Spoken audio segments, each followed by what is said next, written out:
At my wife's funeral, I stood by her coffin, holding her favorite cross, when I heard my daughter-in-law, Brooke Carter, whisper, "Today feels like a holiday." Her bright red dress stood out against the sea of black. My son, Oliver, giggled as if they were already sharing the inheritance.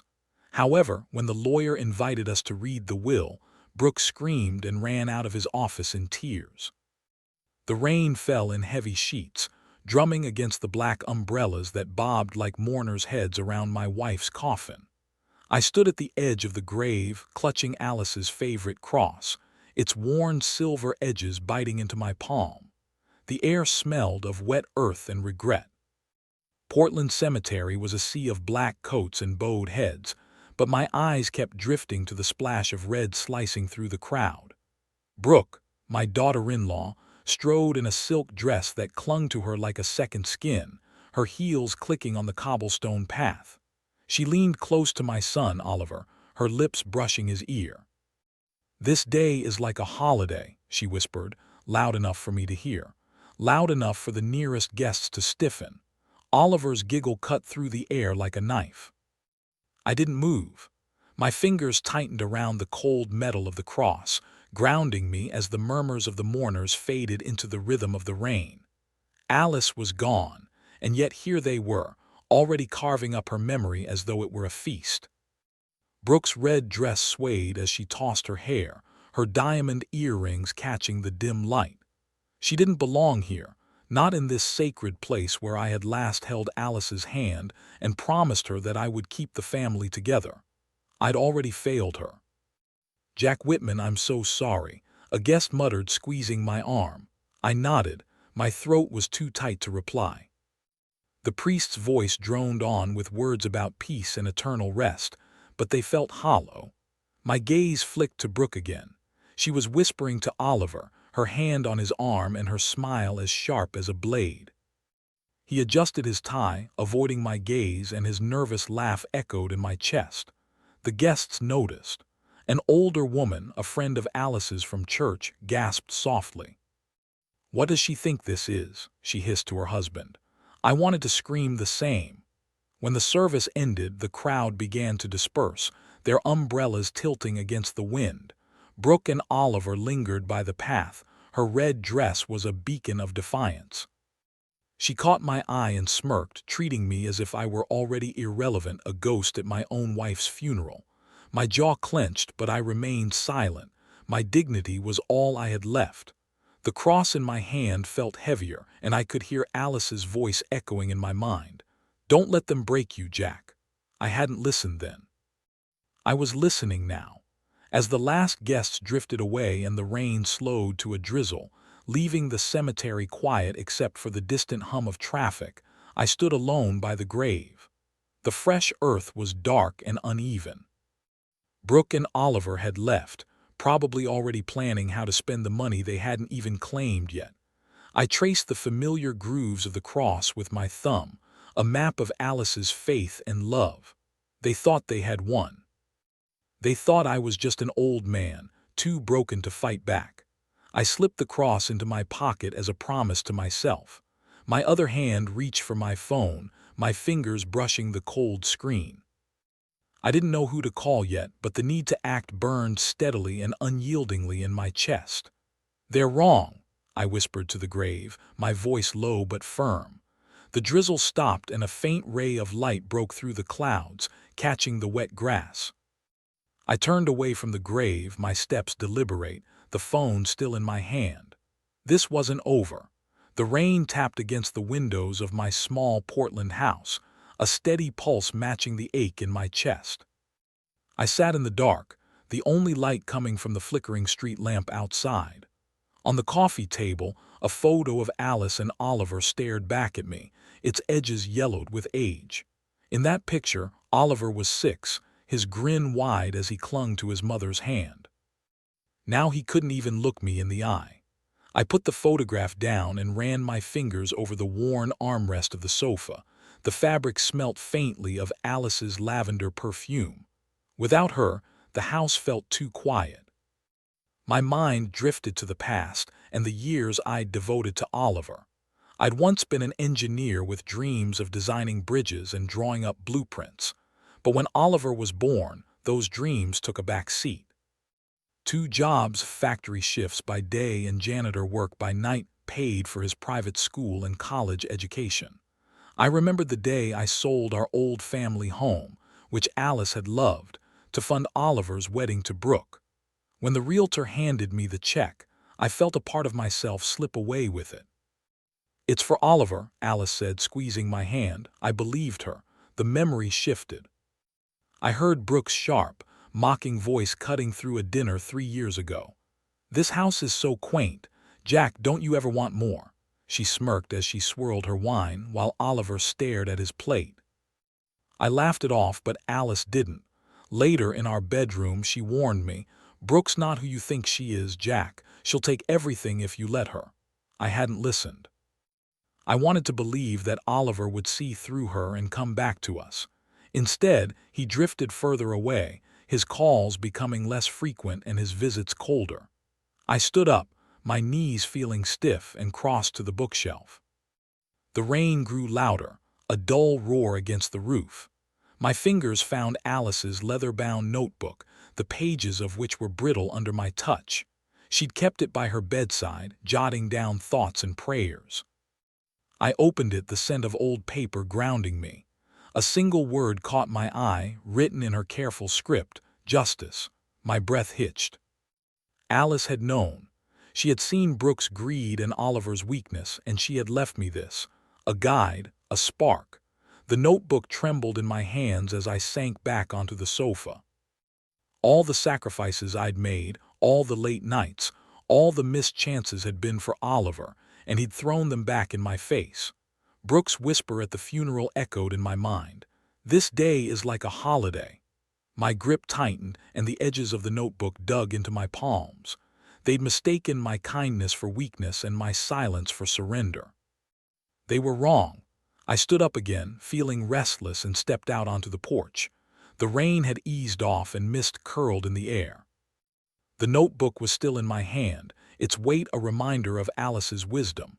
"You left me a path," I murmured, my voice steady. Across the street, the neon sign of a small cafe glowed through the haze. I'd been there with Alice countless times before, planning our future over coffee. Now, it felt like the place to start again. I tucked the notebook under my arm and glanced at the city lights in the distance. The plan was forming, though I didn't yet know what it would look like, but I would find a way. I had to. Missile coated the Portland streets in a fine sheen as I walked to Lisa Wilson's office downtown. The air was sharp, smelling of wet pavement and coffee from a nearby cart. With each step, my shoes scuffed against the pavement, feeling heavier than the last. Yesterday's rain had mirrored my grief. Today's mist felt like a shift, a clearing. Alice's notebook was tucked inside my coat, its presence a quiet anchor. I didn't know what I was going to say to Lisa, but I knew that I couldn't stay still any longer. Lisa's office was on the 3rd floor of an old brick building with plenty of character. I pushed open the door and a bell jingled above me. The room smelled of paper and the faint scent of jasmine from a vase of flowers on her desk. Lisa stood up, her glasses slipping down her nose, and offered me a warm smile. "Jack," she said, her voice soft but steady. "I'm glad you came," she said, gesturing to a chair. I sat down, my hands clasped tightly together. The notebook was pressed against my chest. "I heard you," I said. "Lisa," I said in a low voice. "Brooke at the funeral, she called it a holiday." The words tasted bitter.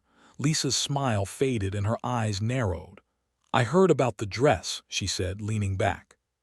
"Classy as always," she said, her sarcasm gentle but effective. I told her about Oliver's laugh, Brooke's smirk, and how they had turned Alice's death into a celebration. Lisa listened, her fingers tapping the desk and her face showing a mixture of empathy and something sharper. "Resolve, perhaps. Alice knew they'd do this," Lisa said, her tone careful. She adjusted her glasses and glanced at a folder on her desk. "She'd planned for it." My pulse quickened.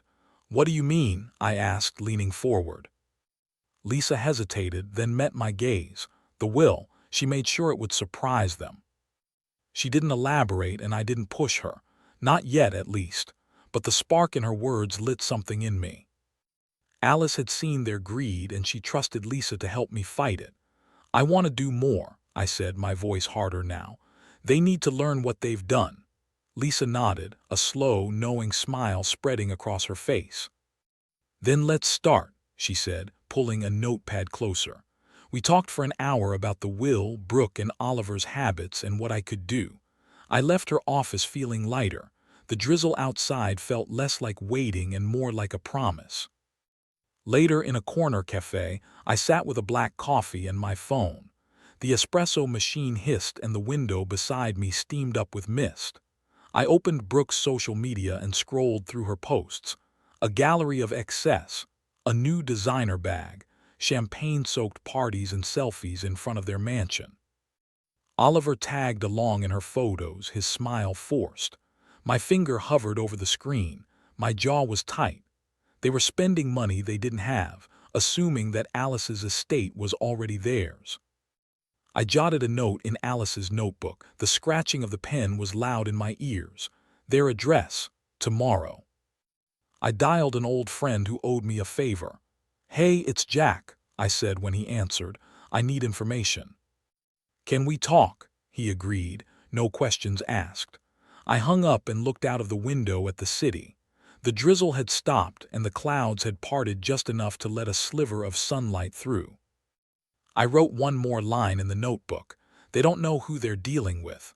The plan was taking shape and I was ready to move. The drizzle hung over Portland like a veil, softening the city's edges, as I parked my old sedan a block from Brooke and Oliver's mansion. It was April now. A week had passed since my conversation with Lisa, and the air carried the faint bite of spring. I adjusted my coat, Alice's notebook was tucked inside, and walked towards their gated estate. The iron fence gleamed, but the grass along the path was patchy and neglected. I had told them I was coming to discuss family matters, but my real purpose was more sinister. I wanted to see their cracks, to find the weak spots in their polished facade. The mansion loomed before me, all glass and marble, a monument to excess. I rang the bell and the door swung open to reveal Brooke with her lips pursed in a half-smile. "Jack," she said, her tone clipped as if my name were an inconvenience. She wore a designer dress that hugged her frame and carried a new leather bag with a gold clasp over her shoulder. Oliver hovered behind her, fidgeting with his cufflinks and averting his gaze. "Dad," he mumbled, barely audible. I nodded and stepped inside, my shoes sinking into the plush rug. The foyer was a shrine to their ambition.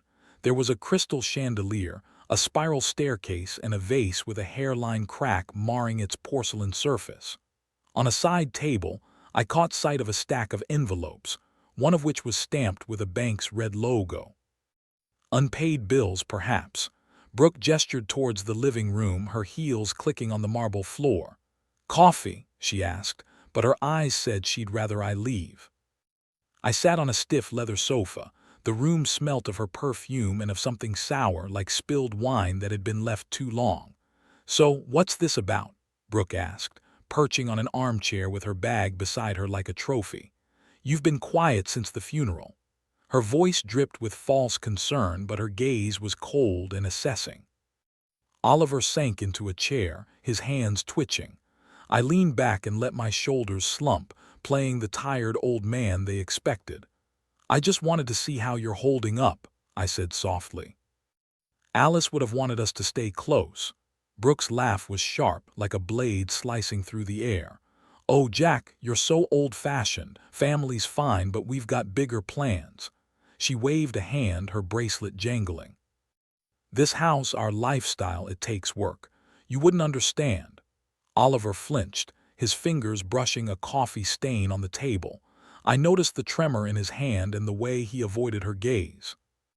"Work," I said, tilting my head. "Must be tough keeping all this going." She smirked, missing the edge in my voice. "It's an investment. Oliver's got deals in the works." She nudged him and he nodded. "Too quick, too eager." "Yeah, Dad, it's fine," he said, but his voice cracked. I let the silence stretch, my eyes scanning the room. Another envelope peeked from under a magazine. This one was marked urgent. Their world was falling apart, and they thought I was too broken to notice. "Alice always said you were ambitious," I said, my tone neutral. Brooke's smile tightened. She was sweet, but she didn't understand. "You too, with your little house and simple life." She spat the word like a curse. "We're building something real." Oliver shifted, his knuckles turning white. I nodded as if in agreement, but my mind catalogued every detail. Brooke's arrogance, Oliver's fear, and the cracks in their empire. I stood up and smoothed down my coat. "I won't keep you," I said. "I just wanted to check in." Brooke's relief was palpable, but her parting shot stung. "Don't worry, Jack. I'll take care of everything." Her eyes flicked to Oliver, silently commanding him to do something. He mumbled a goodbye, still avoiding my gaze. I left, the cool mist on my face, their voices fatting behind the heavy door.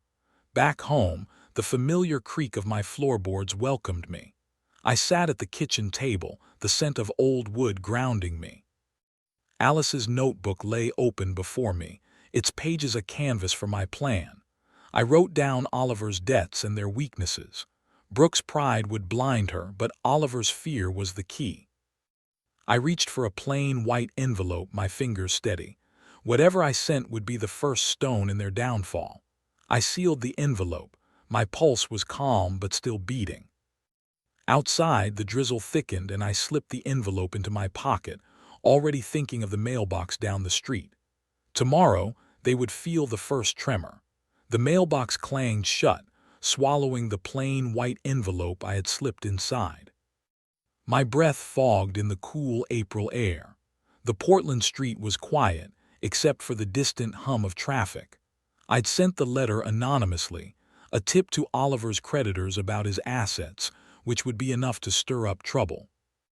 My fingers brushed against Alice's notebook in my pocket.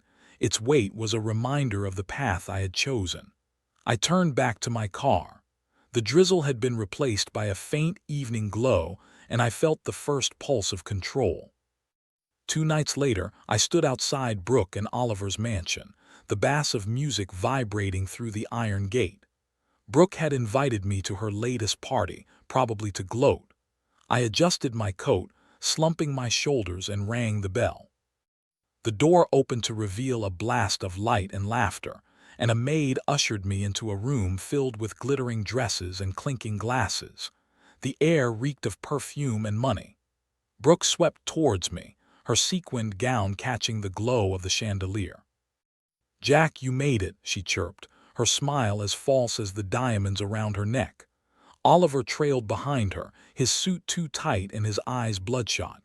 "Wouldn't miss it," I replied, my voice heavy as I played the grieving widower.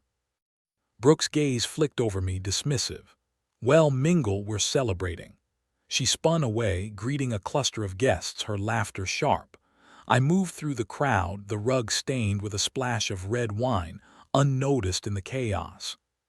Faces blurred. There were wealthy friends and social climbers, all orbiting Brooke's radiance. But I saw her glance at Oliver, a flicker of unease in her eyes when a guest whispered about financial rumors.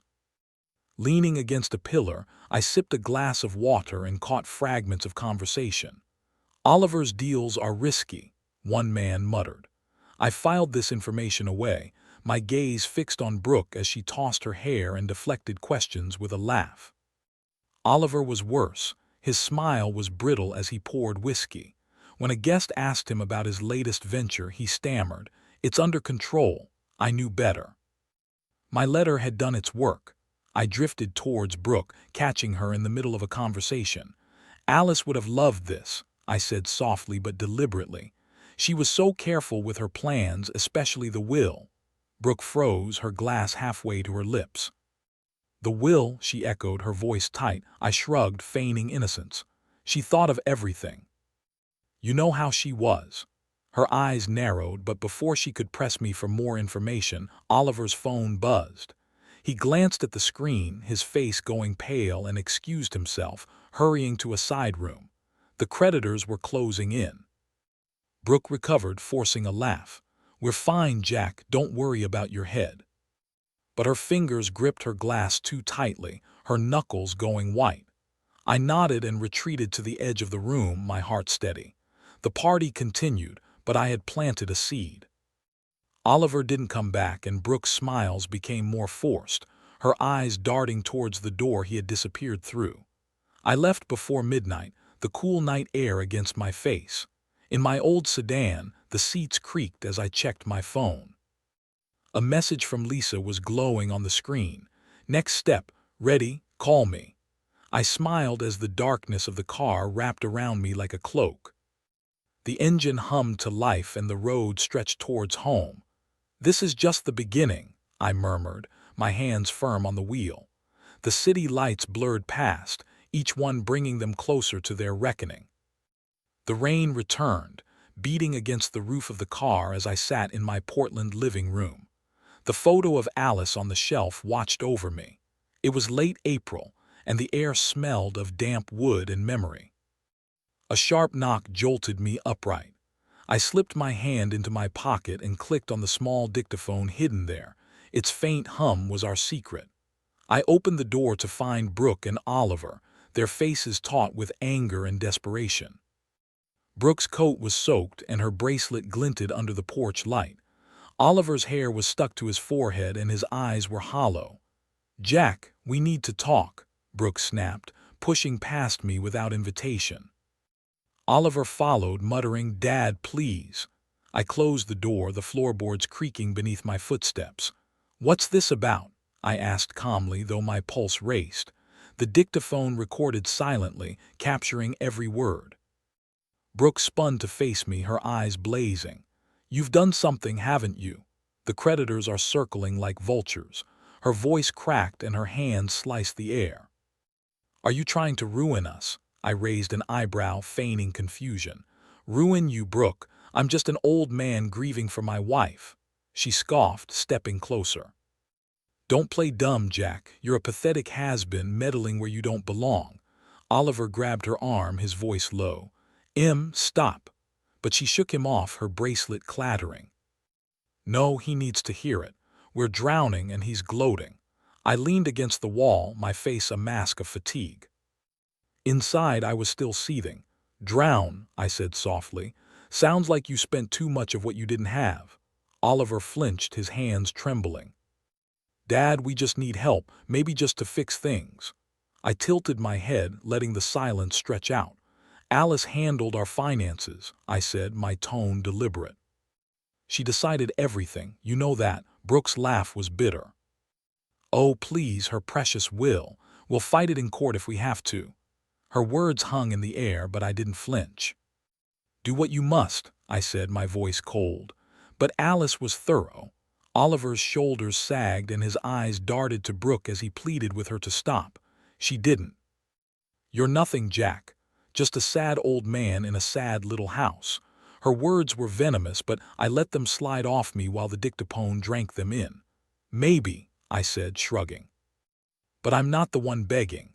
Brooke's face twisted and she stormed out. The door slammed behind her. Oliver lingered, his mouth opening and closing. "I'm sorry," he whispered before following her into the rain. I exhaled and clicked off the dictaphone. The house was quiet again. The photo of Alice was steady in its frame. I called Lisa. Her voice was crisp over the phone. "Got something good?" she asked. "Better than good," I replied, glancing at the dictaphone. "Her threats, their leverage," Lisa chuckled. "Send it to me, we'll use it." I hung up and sat at the kitchen table, the scent of morning coffee lingering.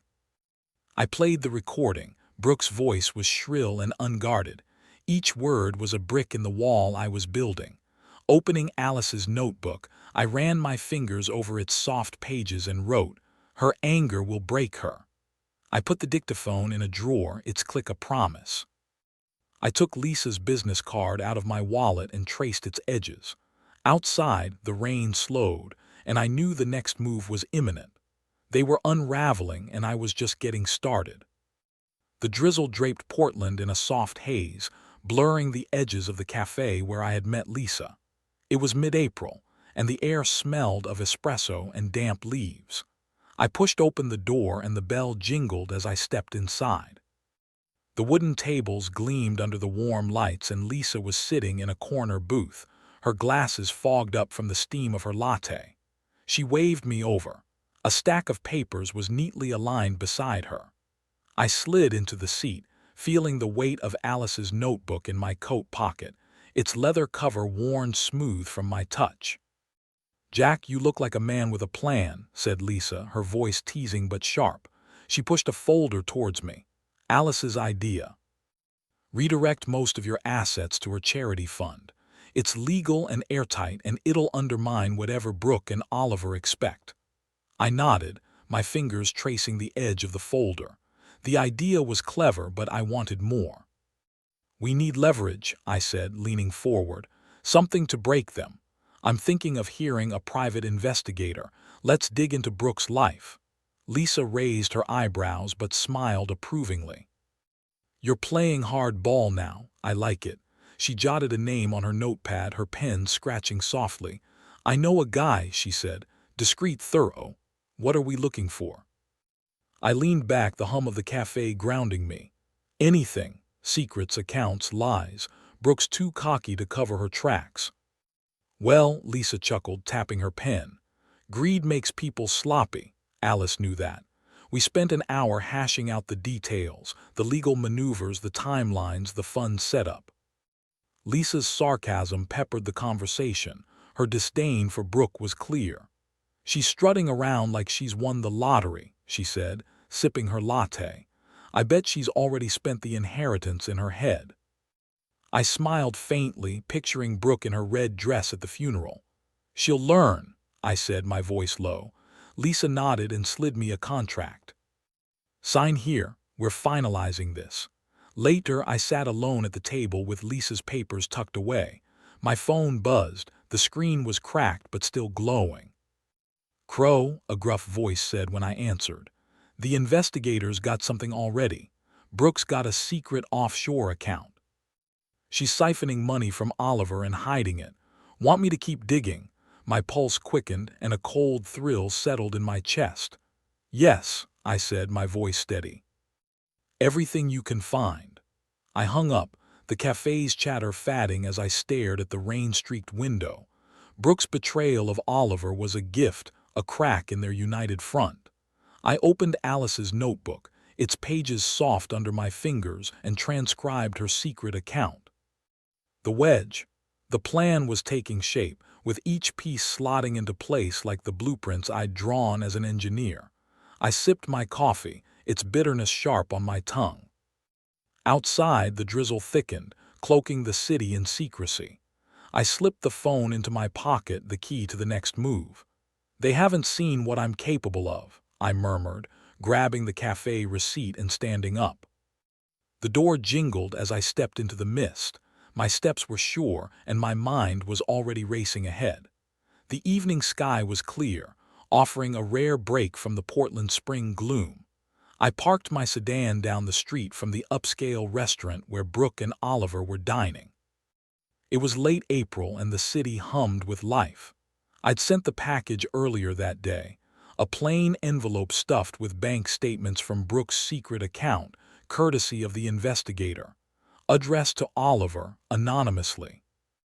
I leaned against a lamppost and watched the glow from the restaurant's glass walls spill onto the pavement. Alice's notebook rested in my pocket, a silent partner in this unraveling. Inside, Brooke was holding court at a long table, her green dress shimmering under the chandeliers. Oliver sat beside her, his tie loosened and his smile strained.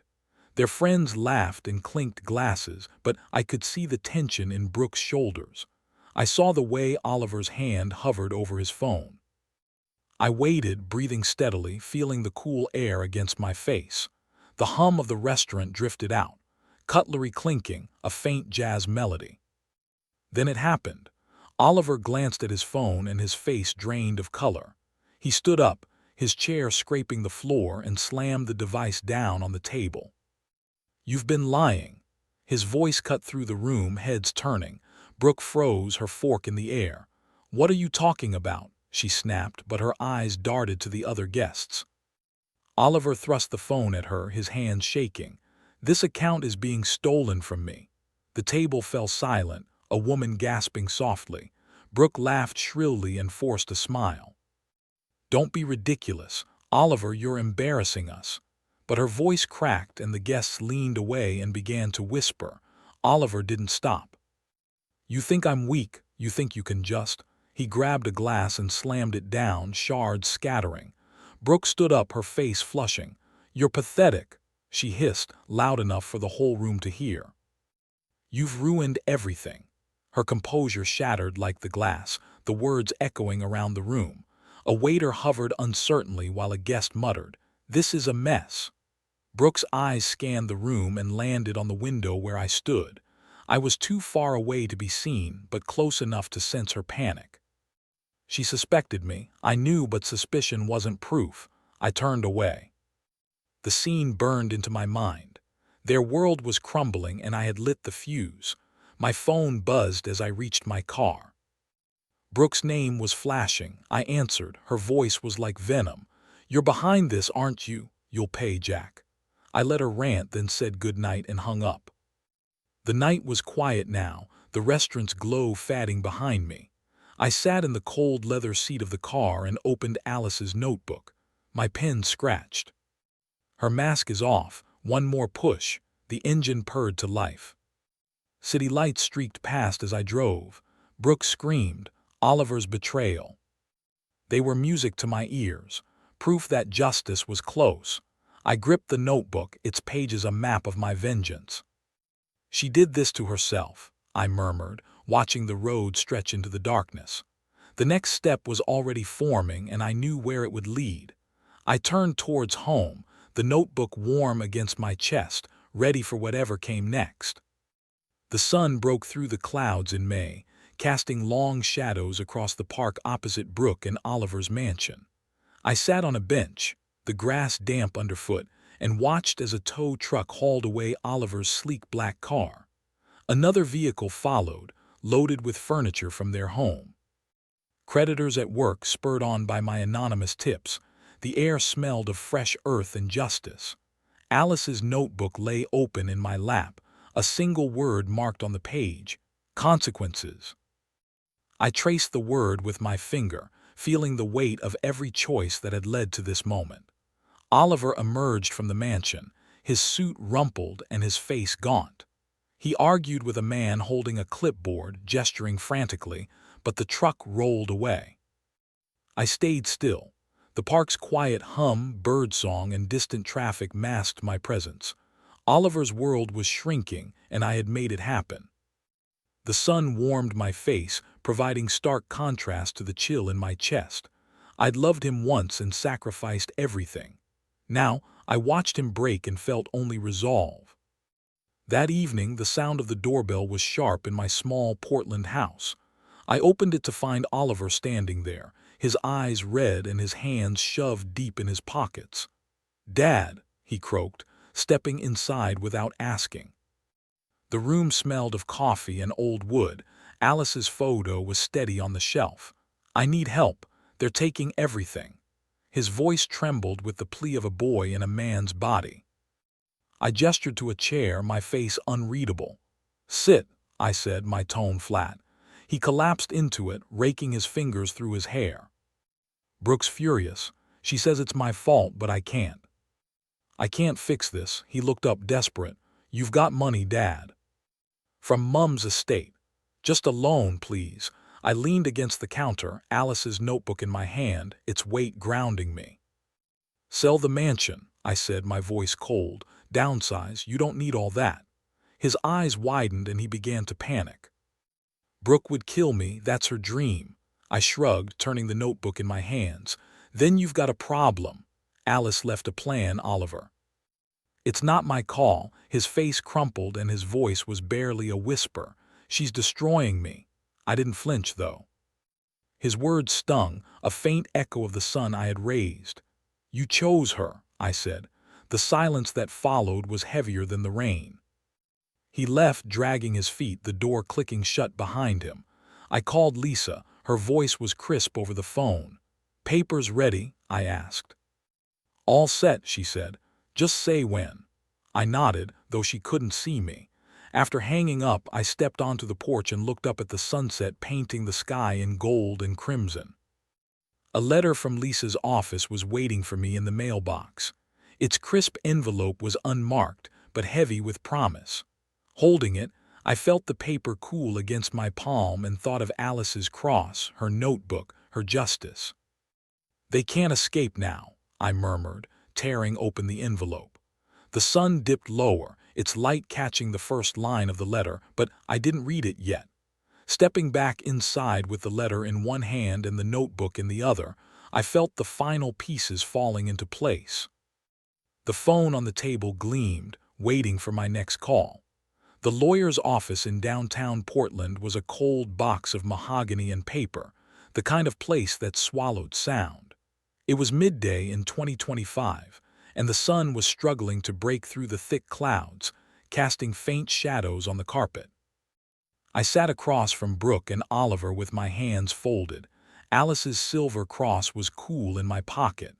Lisa Wilson, crisp in her blazer, stood at the head of the table, a thick folder open in front of her. Brooke tapped her manicured nails. Her emerald necklace glinted with every impatient shift. Oliver slumped in his chair, his tie askew, his eyes fixed on the table like a man awaiting sentencing. Lisa cleared her throat, her glasses catching the lamplight. "We're here to read Alice Crow's will," she began, her voice steady. Brooke leaned forward, a smirk playing on her lips as if she already owned the room. I watched her, keeping a calm exterior, but inside my pulse thrummed with anticipation. Alice had planned this, and I had helped to sharpen the blade. Lisa's words came slowly and deliberately. The bulk of Alice's estate, her savings, properties, and investments, will fund the Alice Crow Children's Charity. Brooke's nails stopped tapping. "What?" she snapped, her voice slicing the air. Lisa didn't flinch. "The charity will support pediatric care in Oregon. It's fully endowed." Brooke's face drained of color, her necklace suddenly looking garish against her pale skin. Oliver's head jerked up and his mouth hung open. "That's everything," he stammered. Lisa nodded and turned a page. To Brooke Crow, Alice leaves her antique pocket watch. To Oliver Carter, a collection of first-edition books. Brooke stood up, her chair scraping the floor. "This is a joke. She can't do this." Her voice cracked, sounding raw and desperate. Lisa's eyes flicked to her, cool as stone. "It's legal, Mrs. Crow." Alice was meticulous. Brooke's hands shook and her necklace swung as she pointed at me. "You did this, didn't you? You twisted her." I met her gaze, my voice low. "Alice saw you both clearly." Oliver's hands lay limp on his knees. His face was a mask of shock. Brooke screamed as she stormed out, her heels pounding on the floor and the door slamming behind her. The room fell silent, the air heavy with her absence. Oliver looked at me, his eyes wet. "Dad, I'm sorry," he whispered. "We didn't mean it." I cut him off, my tone was ice. "You meant every word at her funeral." Alice spoke for me today. He flinched, his shoulders slumping. Lisa closed the folder, nodding subtly but warmly. "We're done here," she said. I stood up, feeling the steady weight of the cross in my pocket. Oliver didn't move. His apology hung unanswered in the air. I walked out into the dimly lit hallway, the faint hum of the city audible through the windows. Outside, the clouds parted and a sliver of sunlight warmed my face. I took Lisa's letter out of my coat pocket. Its crisp envelope detailed the charity's first steps. Justice tasted as clean as the air after rain. "Alice would be proud," I murmured, slipping the letter into my briefcase. My car was waiting for me across the street, but I paused, holding the cross firmly in my hand and gazing at the horizon. Something was waiting for me beyond this moment, and I was ready to find it. The cemetery was quiet, the May sun filtering through the ancient oak trees and creating dappled patterns on the grass around Alice's grave. The day after the wool reading, Portland felt softer, the air carrying the scent of earth and blooming lilacs. I knelt by her headstone and traced her name with my finger. The granite was cool to the touch. Alice's silver cross hung from my hand, its chain catching the light. "You did it," I said, my voice low and steady. "You saw them for what they were and you made it right." I sat down on the grass, the cross still warm in my palm. Brooke's scream in the lawyer's office echoed in my mind. Her red dress was replaced by a frantic, tear-streaked exit. Oliver's broken apologies followed, his voice a ghost of the boy I'd raised. I felt no pity, only a calm certainty. They thought they could take everything. I told Alice, my words firm, but you left them nothing but their own greed. The breeze stirred, rustling the leaves as if listening. I stood up, brushed the dirt off my knees and slipped the cross into my pocket. This victory was as much hers as mine, but it had changed me. I wasn't the same man who had stood here months ago, broken by their betrayal. I walked to a cafe nearby, the same one where I had met Lisa to make plans. The bell jingled as I entered. The air was thick with the hum of a coffee machine and the buttery scent of croissants. Lisa was waiting at a table in the corner, her notebook open. She grinned as she saw me. "You look lighter," she said, pushing a mug towards me. I sat down and felt the ceramic warm against my hands. "Feels like I've shed a weight," I admitted. She laughed, her glasses slipping down her nose. "Brooke and Oliver. They're shedding more than that. I heard they're selling the mansion to pay off their debts." I nodded, unsurprised. Alice knew they'd crumble. Lisa leaned back, her pen tapping the table. "She trusted you to finish it, and you did." We talked over coffee, and her sarcasm softened into warmth. "The charity's off to a strong start," she said, sliding a report across the table. "You want in. We could use your expertise for this." I smiled. The idea sparked something new. "Maybe I'll think about a trip first, clear my mind." Lisa raised her mug to new beginnings. Then we clinked mugs, the sound sharp and bright. I left the cafe. I had a folded invitation from Lisa in my pocket. Dinner next week. A chance to talk more. The sun was high now. The city was alive with color. "Life's got surprises left," I murmured, my steps light. The invitation felt like a promise, a door that I hadn't expected to open. As I reached my car, I felt a quiet weight against my chest, and I glanced at the sky. Whatever came next, I would face it head on, as the man Alice had always known me to be. Sunlight poured through my kitchen window, bathing the old wooden table in gold. It was late May 2025, and Portland hummed with the promise of summer. I sat with a steaming mug of coffee, its bitter scent mingling with the crisp paper of a letter from the Alice Crow Children's Charity. The envelope bore the charity's crest, a simple dove. I slid it open, my fingers steady. The words inside hit me like quiet thunder. My donation, Alice's legacy, had saved a pediatric ward from closure. Children would be healed because of what we had done. Leaning back in my chair, I felt a warmth that wasn't just the sun. My revenge had not only stripped Brooke and Oliver of their greed, it had created something lasting. I pictured Brooke's tearful exit from the lawyer's office and Oliver's desperate pleas. But they were shadows now, distant and small. The phone rang and Lisa's name flashed up. "Have you read the letter?" she asked, her voice bright. "Yeah," I said, smiling. "Feels right," she laughed. "Oh, and your kids?" "The mansion's gone. The divorce papers have been filed. They're finished." I nodded, unsurprised, but the news stirred no joy, only calm finality. "They made their choices," I said. Lisa's tone softened. "You made better ones. Let's park later. We've got some fun ideas to discuss." I agreed, hanging up with the warm coffee mug in my hands.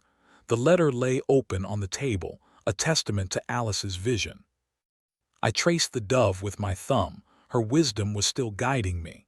Later, I met Lisa in a nearby park. The air was alive with the laughter of children and the rustling of leaves.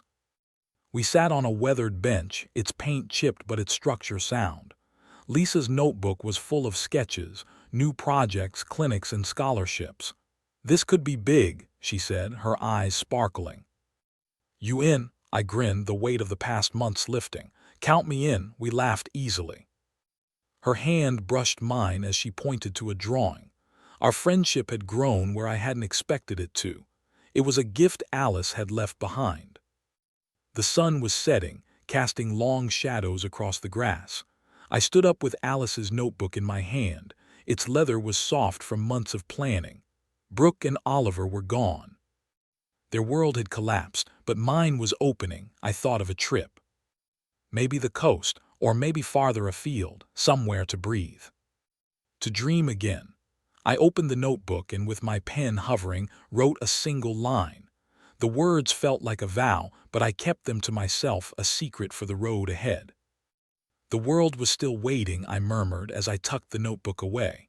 The horizon glowed, endless and bright. I walked to my car, the notebook waiting quietly, my steps sure. Whatever lay beyond this moment, new places, new plans, I was ready. I felt free in a way I hadn't in years. The engine hummed and I drove towards home, the sun at my back and the future unwritten.